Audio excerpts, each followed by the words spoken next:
Welcome this morning.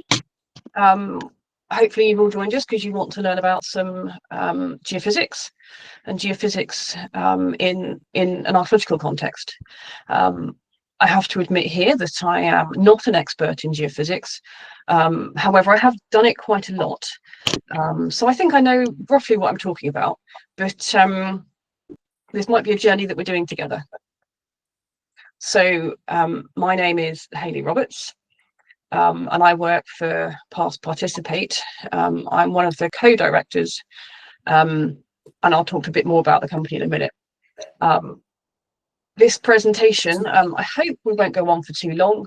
We might have to have a quick pause in the middle as we all start getting a bit fidgety. But I'm going to look firstly at who Past Participate are, the project that we're working on at the moment. And then I'll quickly run through the Valley of Stones and its surrounding landscape and why we're working in this area. And then I'll go over a brief background to geophysical survey and we'll look at some different techniques. We'll look at some case studies within that, some local ones, and then we'll finish by looking at the results of our geophysical survey so far and looking at interpreting some of that data. As I said, feel free to pipe up with questions as we go through. Yeah, so I've already said I'm Hayley. My co-director is Anne Tether. She can't join us today. And we are working on a National Lottery Heritage Fund project called the Living Amongst the Sarsens. It's a 5-year project. We're about halfway through. And the project aims to understand more about the Valley of Stones landscape and to share this knowledge. So it's not just a research project, it's a research project with people, involving people, doing it with people, for us. You know, it's really trying to be community-based. And the other project aim that we have is to improve well-being. And we hope that by getting people out and about in the landscape, by doing things, by learning things, working together, being out in a beautiful environment, helps people feel a bit better, or perhaps stops them from feeling worse. We are doing geophysical survey because it's one of many techniques available to us. Now, sorry, just need to track down my notes wherever they've gone.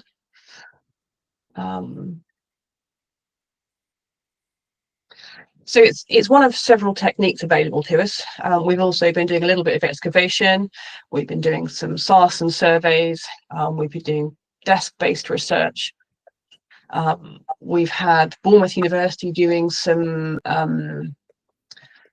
other form of sort of aerial surveys.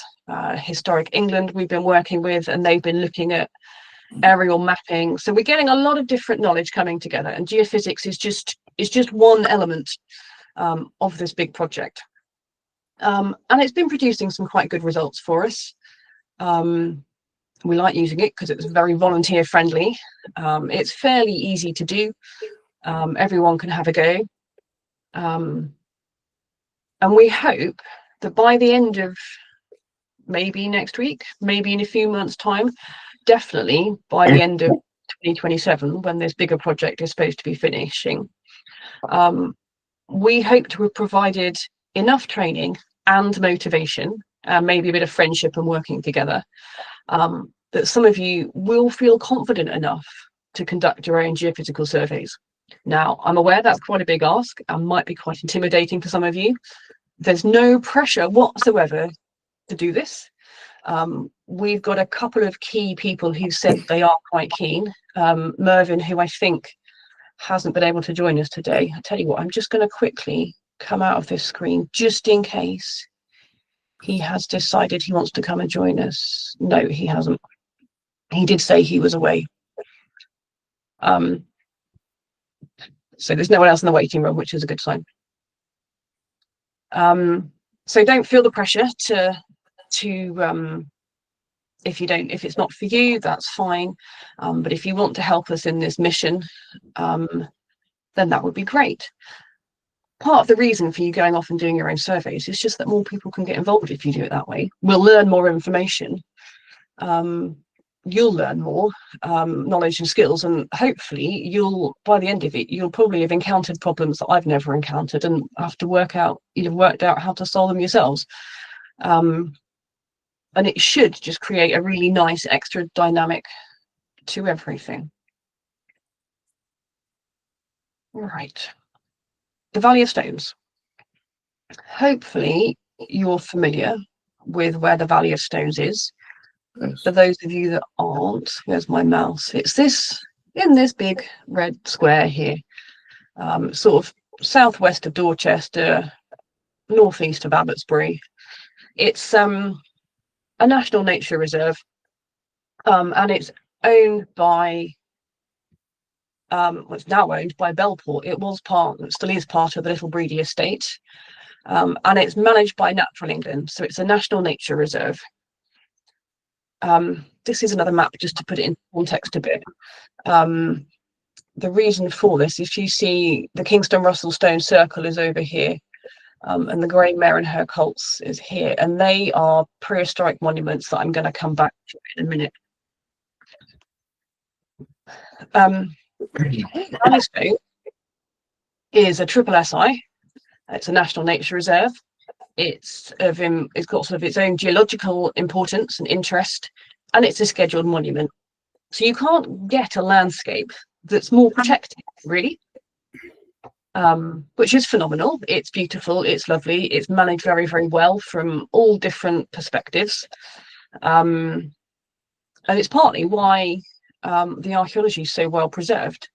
It's because it's got all these different protections. The stones themselves also mean that no one really wants to go and plough there. The stones are all sarsen stones. You can see them in this picture, and they are a natural geological phenomenon, but the stones have been used throughout time, and that's what we're interested in as archaeologists. Sorry, someone's just being asked to be let into the meeting, so I'm just going to have to quickly, I tell you what, if I just stop sharing for a second. There we go. I think she's with us. Hopefully she's, where is she? There we go. Are you there now, Karen?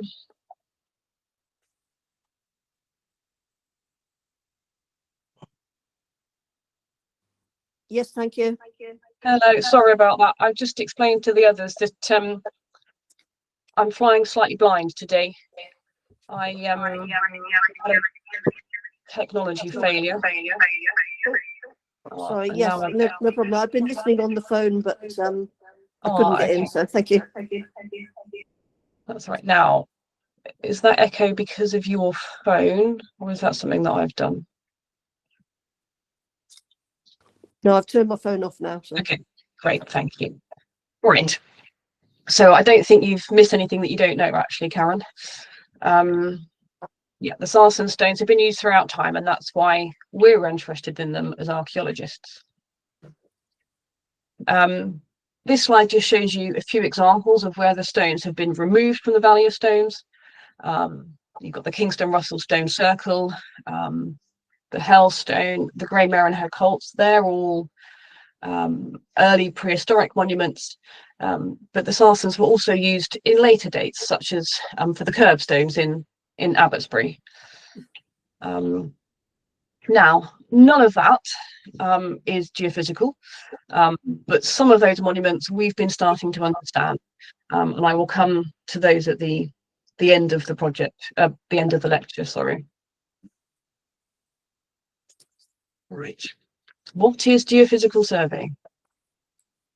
Hopefully you've all got some idea. Maybe you've seen Time Team in years gone past, or Digging for Britain, or any of the other programs. And the very simple definition is that it's the examination of the Earth's physical properties using non-invasive ground survey techniques to reveal buried archaeological features, sites, and landscapes. Now, I'm just going to come across to here and find my notes again so that I do get this correct. Why do we do it? Quite simply because it allows us to see beneath the soil. There are many sites that archaeological sites that just look like a flat field. There's no evidence that they exist above the ground, and geophysical survey will let us have a better understanding of what's going on beneath the ground. This can be really helpful if you want to go excavate, and if you want to do other methods. It can also be helpful to just ascertain whether there's anything there at all or not. Sometimes you might have a site where you have identified it through a scattering of potsherds on the surface. You've done some field walking, or a farmer has said, oh, I've got all these bits and pieces coming up. And you can do geophysical survey to try and understand a bit more about what's beneath the soil and help you understand what you're seeing on the surface. Or in, say, developer-funded archaeology, if someone wants to go and build a new housing estate, there might be no idea at all that there's anything in that field. It might be completely flat, nothing showing up on aerial photographs. It's pasture, so you can't field walk it. Doing geophysical survey is quite a quick, easy method to just get some idea of whether there's something going on underneath or not.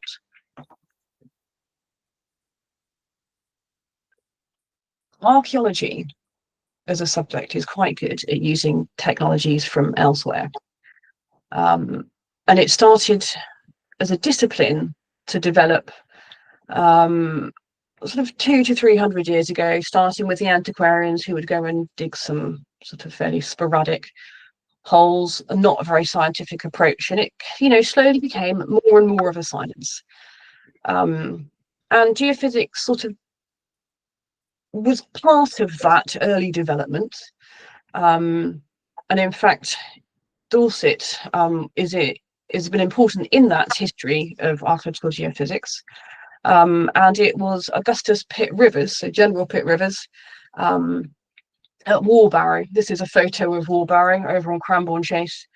And he was doing something that he termed bozing, where he basically whacked the ground with a pick, and then listened. And he identified that where there was a big ditch, that made a different sound to where the ditch wasn't, sort of outside of that ditch. So I'm not sure he was, doing this in a particularly systematic way, but he was certainly using sound and signals from under the ground to try and work out what he could, basically. It was in 1934 that Dubuisson wrote La Techniques des Fouilles Archéologiques, which was only translated in 2000. And this book, let me just grab my notes, was basically he was excavating in Syria. And he had identified the potential use to archaeology of seismic gravity resistance and magnetic techniques. Now, he didn't actually apply them fully, and he wrote about it in French, which means that the rest of the world ignored that, or his discoveries and his ideas. In 1938 was sort of the earliest documented systematic survey on an archaeological site. It was a place called Bruton Parish Church in Williamsburg, Virginia. And here, a lady called, let me just get her name correct, Marie Bauer Hall, was researching this church. And she had identified the potential remains of an earlier structure. And she actually had the foresight to employ a geophysical company to investigate this. They did discover an anomaly, so an area of activity under the ground that was different to elsewhere, but it wasn't very conclusive. And therefore, it didn't really prove the technique. And so again, this was sort of swept under the carpet and ignored. When I did my undergraduate degree a long time ago, this was the site that I was told was the first use of geophysical survey on an archaeological site. And actually what it was the first use of resistivity for archaeological purposes that really, really worked. It was in 1946, and Richard Atkinson was interested in the Big Rings henge near Dorchester in Oxfordshire. The site was under threat from gravel extraction, so he wanted to do a survey first, and he used equipment that was sort of developed for engineering, and it worked, and it really worked. There were basically, the site was gravel, which was quite dry, and there were moist ditches, or ditches that had been cut into it that had backfilled with some fairly moist materials. As I go on and explain the survey later, and how resistivity works, you'll understand why that's important. But it was a really good site to demonstrate how this method worked, and so it ended up in the books or in the publications as an important first use, basically. And the same happened for magnetometry. This is another technique that I'm going to come on to talk about in a minute. And it was in 1958 at Water Newton, near Peterborough. This site's now under the A1, and they basically they were looking for kiln sites, Romano-British kiln sites, and these should have shown up really clearly by using a magnetometer. It took them 2 or 3 days to find any, but they did eventually. And the reason for this was that they were also finding a lot of other archaeology at the same time. So the guy who was doing this, his name was Atkin, and he wasn't an archaeologist by background, and he wasn't actually very impressed with this other archaeology they were finding. It was things like rubbish pits, linear ditches, all the sorts of things as archaeologists you want to find because it tells you all about a site. He thought they just added noise and interference to the sort of as background, so you couldn't see the kilns, which is what he thought he was looking for. But eventually he was convinced of the archaeological merits of this. And again, people started to realize what a useful tool it was, and the technique developed and developed. Now, I want to move on to talk about techniques widely used in archaeology. So I'm going to talk about resistivity quite a lot. Then we'll talk about magnetometry and a little bit about ground penetrating radar. I won't talk about that too much because we don't use it as a technique, and so it's not something that I understand quite as thoroughly as other people, and I don't want to tell you wrong, basically. Now, this is where it starts to get technical. In fact, before I move on, does anybody have any questions for me on anything that I've said so far? Not at the moment. No. Everyone's. No, that's good. So I'll try and slow down my pace slightly. It's not so technical, but if you need me to slow down or you want to ask a question, please do just shout. So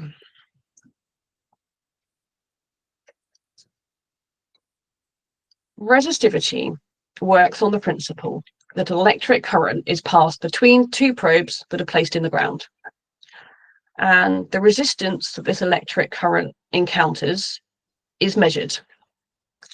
And that resistance will change depending on the soils it's moving through. And the resistance that it encounters changes because the moisture content of the soil basically changes.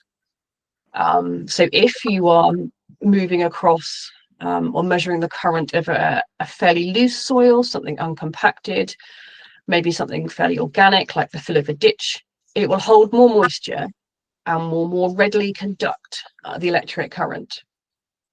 If that surface is more or that soil is more compacted, so it's a surface, maybe a road or a wall made out of bricks, it will hold less moisture and it will not readily conduct the current and will be much higher resistance. A typical resistivity meter has two sets of probes. You have the mobile probes, which are pictured in this photo, and they're mounted on a portable frame that you basically walk up and down the field with. And so you use those to measure the electric current through the ground where you hope the archaeology is. And then you have the static, or I tend to refer to them as the remote probes, which are placed in the ground further away. And these are used to basically give you a background reading so that you can compare the archaeology to that background reading. And that's how you start to build up a picture. Geophysical survey is often all about, it's all relative. So everything you're measuring is compared to everything else. And that's why you need this sort of background reading. Right, hopefully this is a little video. It's just going to show you our resistivity meter in action.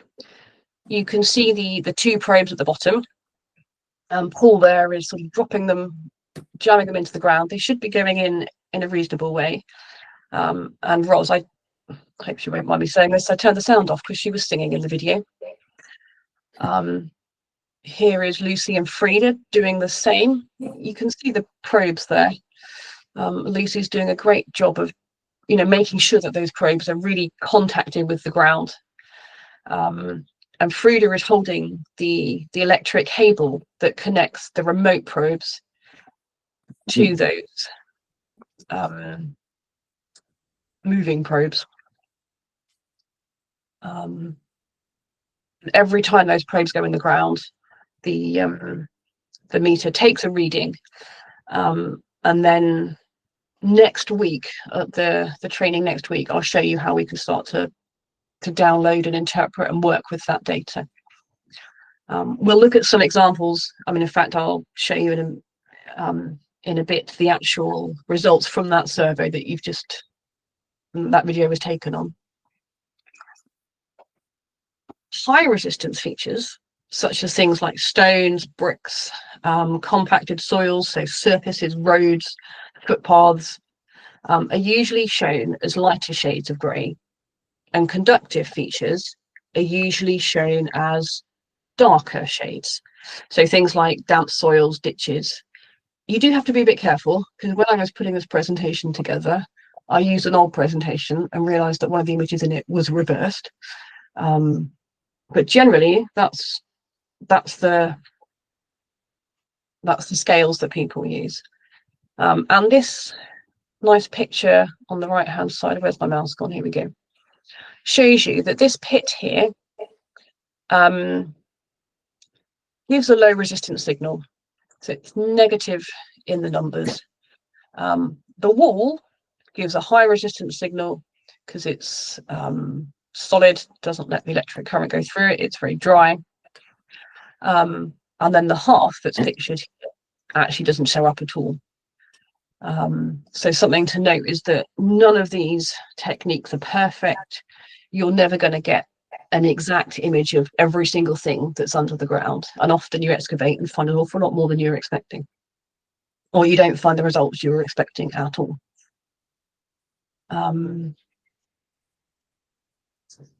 We have our own resistivity equipment, and we decided to buy it because we'd discovered through a bit of trial and error, that it's the best method for the landscape that we've been working in. It's also really easy to do. You can see from those videos that you need to be able to walk up and down, but you don't need to be able to walk fast. You need to have a bit of arm strength, and it does get quite repetitive lifting it up and putting it down. But compared to, say, excavation, where you're bending over all the time, you're on your knees, it's a lot less physically demanding. Resistivity equipment is generally more reliable than other methods, which is good when we're a small company working with volunteers. You want something that's going to just work. And even if it doesn't, it's based on very simple electronics. And you can just, usually if a wire's come out, you can just solder it back in again. It's good for finding things like walls, which isn't so good on our sites, because in prehistory, you don't often get many walls left. But it still seems to be working better on our sites than the magnetometry, for example. And the other real positive to it is that the data needs less processing. We'll talk through processing a bit more for those of you who are coming on Tuesday. But it's always better to keep things simple, in my opinion. Now, of course, there are some negative sides to resistivity. It's really slow. I think you average, so we often work in 20-meter grids, and you can probably do 4 or 5 of those a day. If you were doing magnetometry, you'd be able to double that. So it is slow, but it works well for us when we're working with volunteers, because no one wants to volunteer and literally run up and down a field all day. And it means you can, it's slow, but you can take it in turns and you can stagger it and keep it going and eventually get there. It doesn't work well in wet soils. So if it's been torrential rain, it's not a good idea, because the soils get saturated, and of course that electric current will just flow really easily through the soil, and you won't get much distinction between where the archaeology is and isn't. And in theory, it's not as good for spotting pits and ditches. Well, on our sites, it's actually been better for spotting ditches than magnetometry. It's not very good for things like small post holes, because they're so small, but then only the really sophisticated magnetometry methods would probably spot post holes anyway. So it works for us. Any questions on resistivity? Do you ever? Oh, go ahead. Sorry, do you ever overlay the two, magnetometry, to see how they compare? Absolutely, yes. And I will show you some examples. I'll explain how magnetometry works, and then we'll look at a couple of examples of sites where we've done both, or both have been done, and then you can see. But it is really useful to do them both if you can, basically. That's a good point, yeah. Okay. How deep does it penetrate, Hayley? Not very. It depends a little bit on the soils and the geology. It's a bit useless beyond half a meter. Something like GPR, ground penetrating radar, is much better for the deeper, more complicated archaeology. Really, we are just looking at surface features, and it works really well for our prehistoric landscapes where the soils are quite thin, and you've not got too much complexity going on. When we look at the examples in a minute, you'll see that this would never really help you in a, say, a town environment, but where we're looking at field boundaries, where we're looking at pits and sort of prehistoric monuments spread over a landscape, it's really great for that. Any other questions? No. Okay. I have just remembered that so I'm going to stop sharing for a second because I'm supposed to be recording this video. Does anybody have any objections if I record it? It looks like you are recording, Hayley. Yeah, I think it is already being recorded. Was it already automatically? Oh, hooray. Well, that's good news. I was worried I was going to have to go back and do the first half again. When did it do that? Okay, well, that's brilliant news. So in that case, I apologise. I didn't tell you all it was being recorded from the start. If anybody said anything that they'd rather I go and edit out, please let me know. I can do that. That's not a problem. Hayley, when we joined, it asked us for consent for recording straight away, so you can't be in here without having given consent. Learning something every single day. There we go. Brilliant. Thank you. Yes, it's been a little bit of a nightmare trying. I've not really used Google Meet before. I also discovered yesterday when I thought I'd try it all out that that you can't see your notes whilst presenting. So I got the other screen out, which was going to work well, and then that stopped working. So I'm learning lots. It's all good. Right, let's start sharing again.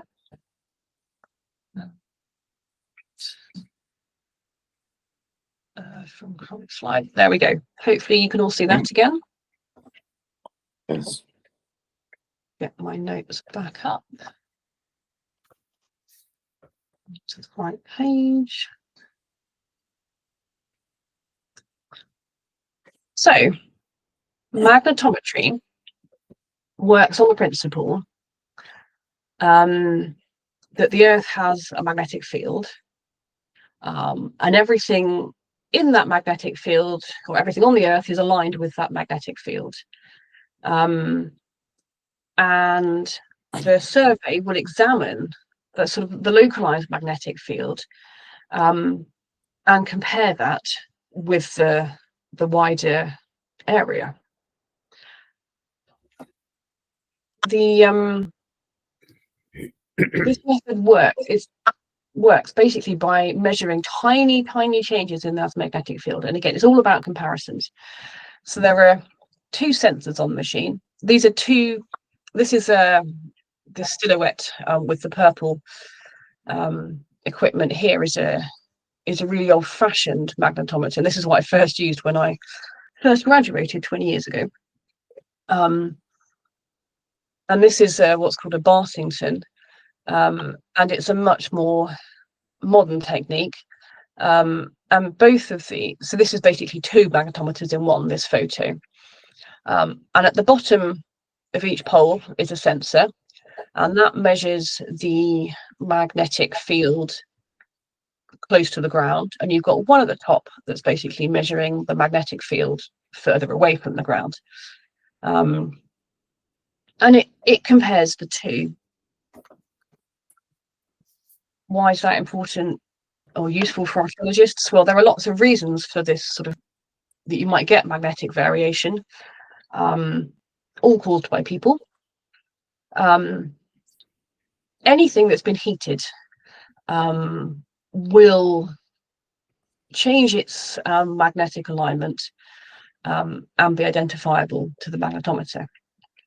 So bricks, kilns, anything like that will show up really clearly. A brick wall is like the perfect thing to try and find, or a kiln. In that early example I was telling you about earlier, brick kilns, really useful.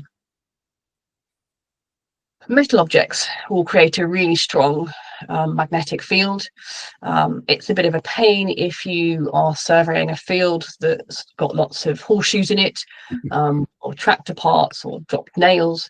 But in archaeological features, not so much in prehistory, of course, but later on, you will start to get them in the pits and ditches and things as well, which will all help to identify those features.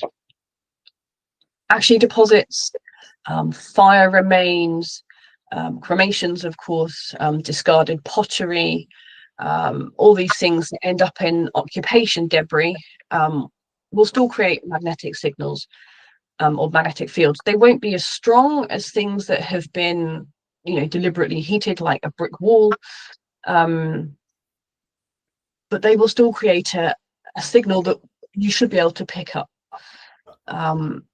Rubbish pits often get full of all sorts of little bits of charcoal, bits of pottery, so you can pick those up.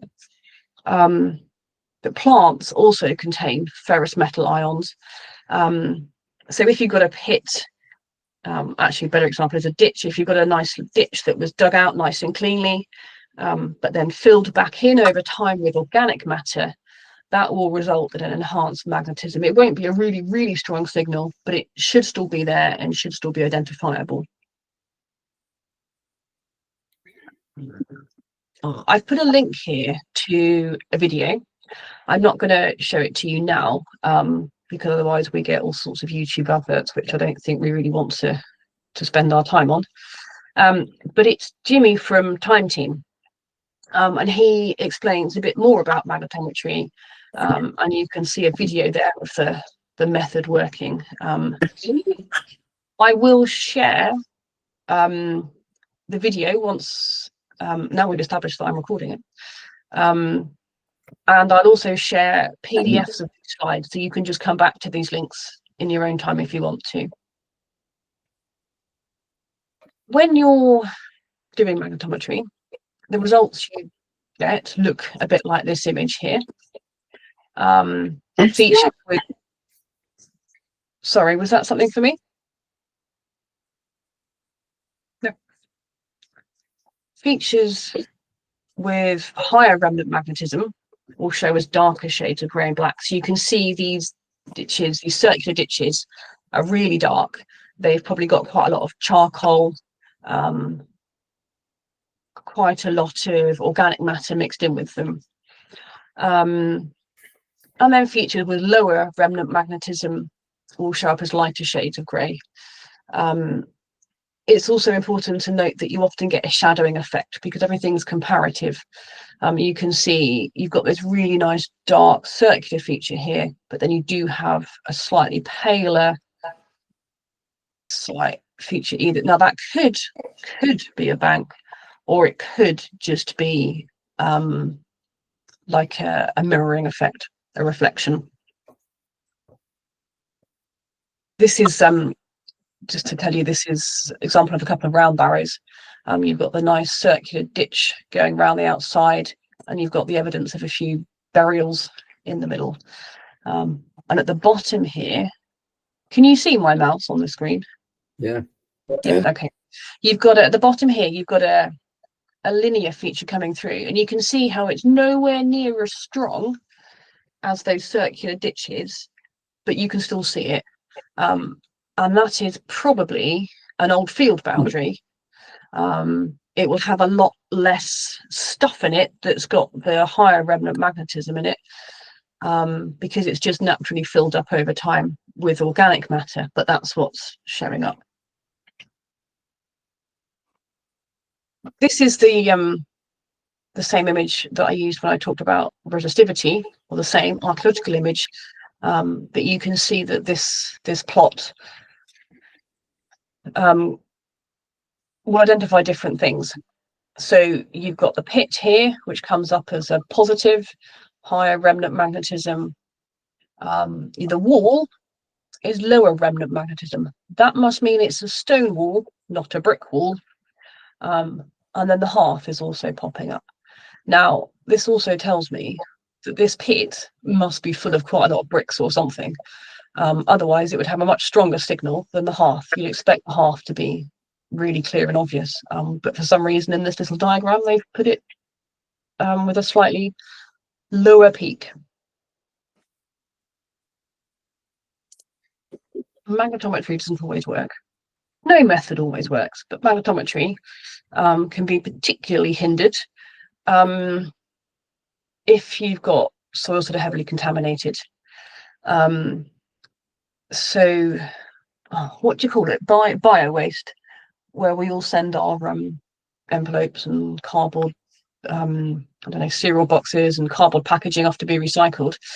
and sometimes they churn it out onto the fields.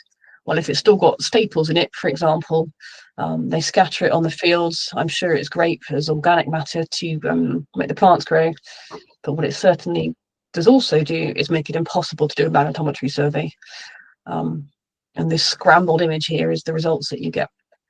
You can't distinguish the archaeology underneath the ground from the literal rubbish that they've just dumped on the top. And this video here, to another Time Team short, is a really nice example where they did a geophysical survey. So the walls showed up really obviously, and then they stopped. And so they did their excavation at the point that the walls stopped, but they actually found more wall. And the reason that it hadn't showed up on the survey was because at that particular moment, the wall was basically made up of the same thing as the soils either side of it. And so you can't distinguish it with the magnetometer. So that's quite a nice little video to watch, just to help you understand how things how it all works. Magnetometry is very fast. It's a method, it's the go-to method for archaeologists most of the time, unless you work for past participant, that is, because it's fast. You can cover swathes of fields really quite quickly. And it's a general kind of catch-all technique. So it's not foolproof, but you should really get some idea of what's going on, if there's archaeology there or not. So it's great if you're a professional. If you're used to it all day, every day, you need to get some surveys done quickly. It's brilliant. But the person who does it needs to be metal-free. So you can't do it if you've got a metal hip. You can't do it if you've got walking boots on with metal eyelets. And it doesn't work well on ferrous soils, which is part of our issue in the landscape that we're working in. It's not good for spotting features that have been quickly backfilled. So you don't want to use it to try and find a graveyard, for example. And one of the real reasons that we don't use it is because the equipment's very sensitive. It needs servicing quite a lot, or quite frequently, and it's quite expensive to do that. And so for our methods, where we only go out fairly infrequently, we don't want to spend more time and money servicing our machine than we actually ever spend doing the surveys in the first place. So, just as a quick reminder, the two techniques, resistivity and magnetometry, they both have their pros and cons. We mostly work with resistivity, although we've done quite a lot of magnetometry too, but we do partner up with someone to do that who has his own equipment, which is rather helpful for us. Has anybody got any questions on how magnetometry works before I move on to looking at some examples of both of those methods? Yes, please, Hayley. Hello, Hayley. So, yeah, hello, sorry, let me just go where I can actually see you again. Right, yeah. Hi, Chris, sorry. Yeah, hi. How does magnetometry respond to a specific metal artifact underground? You know, if it was an axe head, for example, the piece of bronze or something like that. It basically gives you a data spike. So it's the same thing as if you pass over a horseshoe. And unfortunately, what you tend to do when you're processing the data afterwards is you do remove a lot of that sort of thing, because you need to get rid of all the nails and all the rubbish to be able to look at the general picture. So you wouldn't use it to try and find hoards or that kind of thing. You're much better off with a metal detector if that's what you're trying to do. But of course, with that, then you don't get the rest of the archaeology as well. So it would identify it, but you might not know that's what you're looking at. Okay, so you would see it as a spike, but you may well dismiss it, is what you're saying. Yeah, basically. Unfortunately, yes. Yeah. Any other questions on magnetometry? No, we're all still with me so far. We're not. Okay. We're all okay. Good. Right.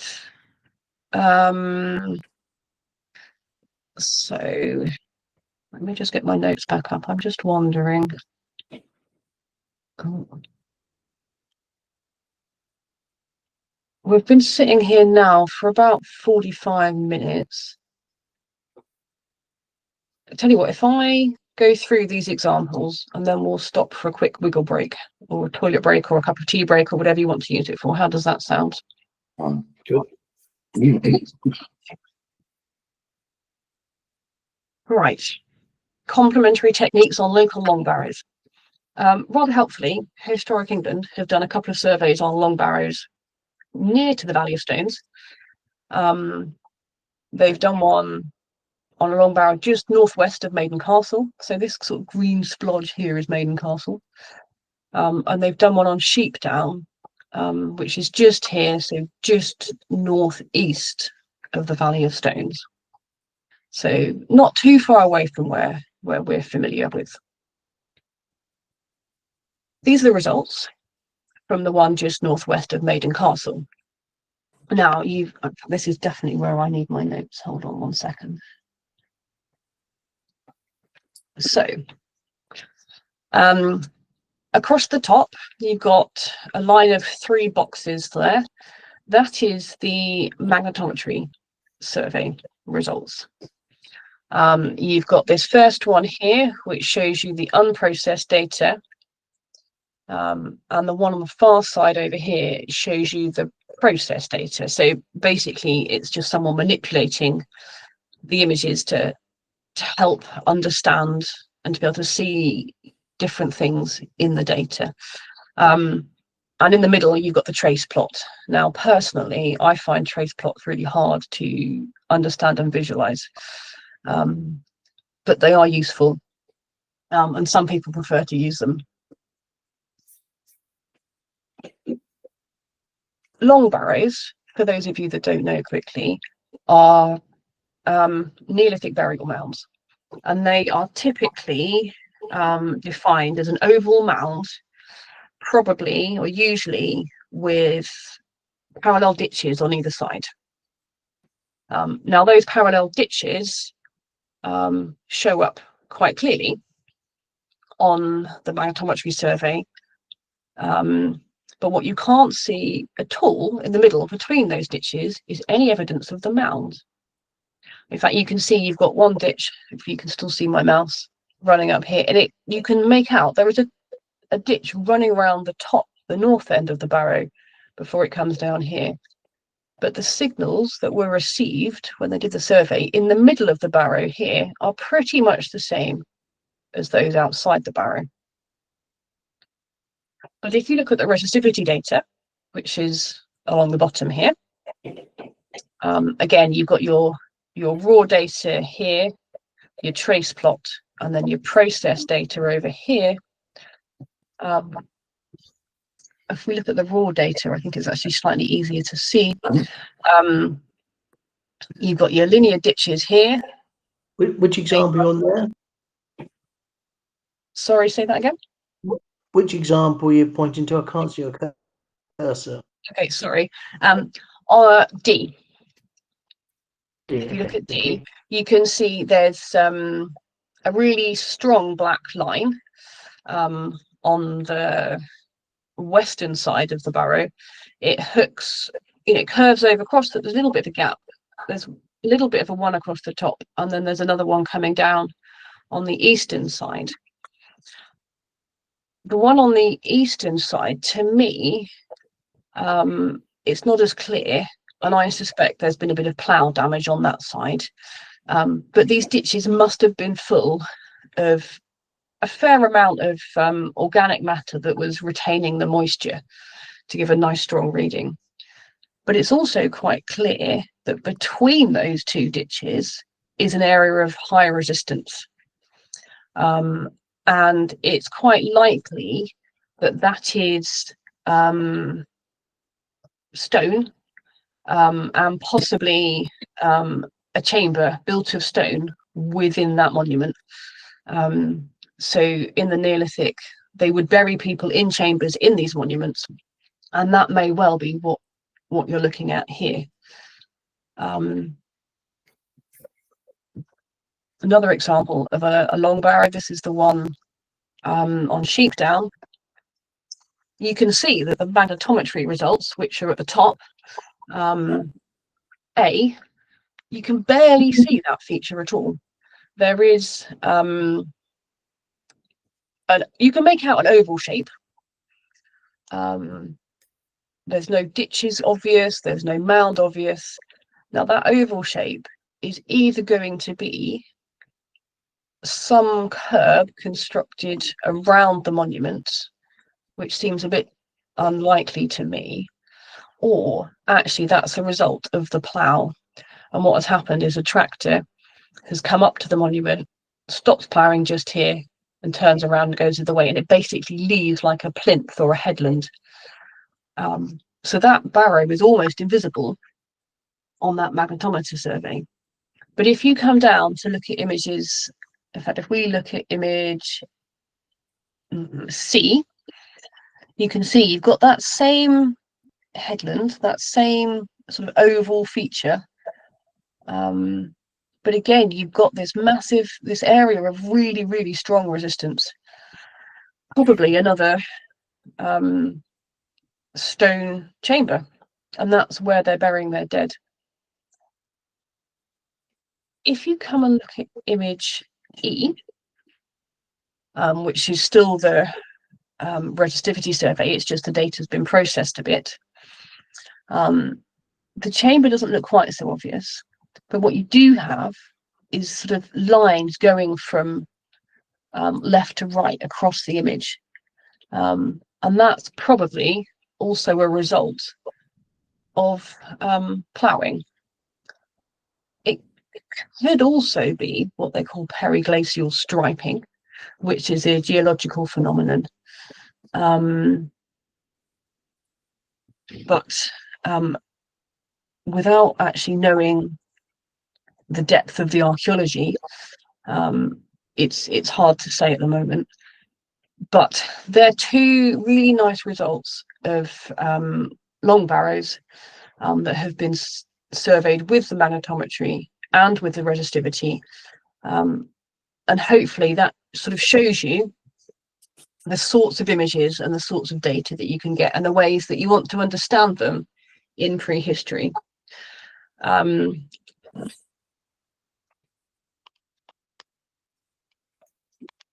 So any questions on those examples? Good. Hopefully you are all still with me. Yeah.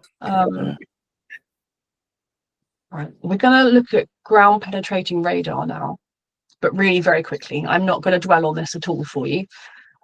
I know that some of you are members of EDAS, and I read yesterday that you've got your own they bought their own GPR equipment, which is actually really very exciting. But they will clearly be much better placed to teach you about this than I would be. So also is Time Team's Jimmy Adcock, who's got a nice little video that I put the link there too, that you can also watch in your own time. But just as background, because it is a useful technique, it works by using electromagnetic signals that it bounces into the ground. So what you do is you push what looks like a little bit like a lawnmower along. That transmits an electromagnetic signal into the ground, which then bounces back or reflects back off anything that's under the soil. So that could be an object, it could be something really solid, but it could also be just changing compaction in features. Another link there to a survey that was done by Wessex Archaeology at Richmond Castle. But this series of little squares is the results that you get from a GPR survey. Now, basically, when it sends those signals into the ground, they reflect back, and it records at what depth they're reflecting back. So you basically get, you can either think of them as time slices or depth slices through the soil going down. So this is why this method is much better for the more complicated, deeper archaeology than the resistivity survey. And these little squares, this example I've got up here for you, is from a large pit feature at Durrington Walls. So Durrington Walls is a Neolithic site up in the Stonehenge landscape. And if you imagine that each one of these squares is taken at 10 centimeters below the previous one, you can see that at the start, the feature is barely visible. And then it sort of slowly starts to emerge at, what's that, 10, 20, 30, 40, 50 centimeters deep, you can start to see it. And it becomes a bit clearer, changes slightly in its form. You can see you've got something around, clearly around the outside of it here, which then fades. And then sort of becomes a bit more amorphous, a bit more, the edges are much less well defined, until it fades out at, what must that be, 2.5 meters. So it's a very different type of technique. It's much more complicated.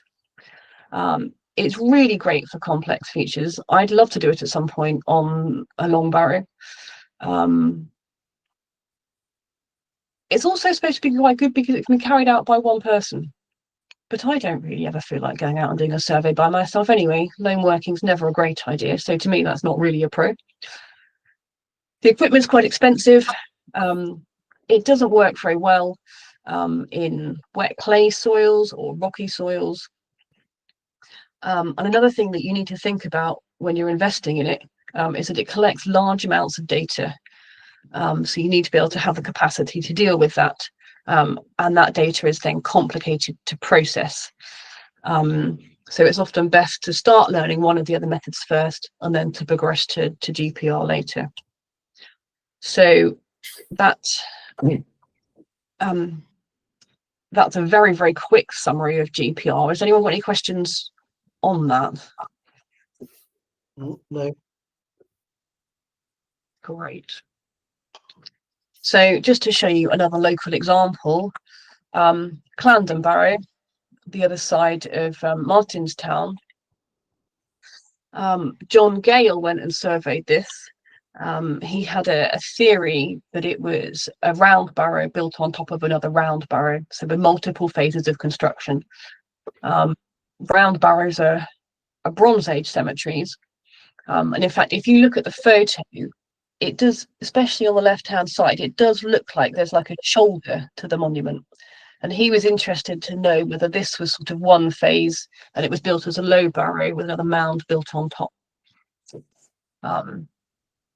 Rather than looking at the images of the time slices going through, he's produced some images where you're basically looking at profiles cut through the monument. And you can see that you can see where the signals were reflecting back in different ways. So the top few centimeters have got quite different compaction to the middle of the monument and below. But actually, from these results, he did conclude that you still couldn't tell whether there was any difference between the first phase and the second phase. But that's just another example to show you a slightly different output and the sorts of uses and the sorts of questions you can use GPR to answer, especially when we're thinking about prehistory. I'm aware I have focused a lot on prehistory in this presentation, and that's mostly because that's how past participate work at the moment. We all seem to be mostly about prehistory. And that's certainly what our geophysics is revealing to us. So just to conclude this section, resistivity, magnetometry, GPR, they all have their own pros and cons. They're all very useful for certain things and not for others. it's really helpful to use them in combination with each other when you can. It's useful to think about which technique's going to work best where. And if you want to, these photos are just some examples of where you can get very complicated. You can scale up if you want to, speed things up if you need to. And the technology is still increasing and expanding. Oh, yeah. Sorry about that, cut my phone off. So I think, yeah, that's it for that section of the talk. So I've been warbling on for about an hour. Does anybody have any questions so far before we take a little break? Because I need one. So you've surveyed the Valley of the Stones before, have you? Sorry, who was that asking that question? Ian. Ian. You've been surveying the Valley of the Stone already. Have you got any examples of what you've discovered? So I have some examples that we've done in on Tennant's Hill and around the Grey Mare and Her Colts that I'm going to show you in the second half. Okay. Actually, in the Valley of Stones itself, we've not been able to do any geophysical survey at all yet. It's a scheduled monument, which means it's protected by Historic England, and we have to apply for permission to do the surveys, and we've yet to be given permission to do them. Okay. They'll only give us permission to do one thing at once. That includes the time to write up the results as well. This isn't necessarily what was our plan. So we're sort of having to work around the wider landscape with a view to going into the Valley of Stones when we can. And actually, we're hoping that if we can set up a group of volunteers who are keen to do this, that it just increases our capacity as long as we get those consents to go and do some surveys in the Valley of Stones. So at the moment we're looking at the prehistory in the wider landscape and looking at places where the sarsen stones have been taken from the Valley of Stones and used just outside of it, and understanding that wider prehistoric landscape, because the Valley of Stones itself is actually quite a small area. And modern fences don't necessarily align with prehistoric. In fact, sometimes they do, but in prehistory, people didn't use the same boundaries that we do now. So to make sense of that landscape in prehistory, we have to look wider afield. Yeah, does that answer your question? Hopefully. Yes. Does that?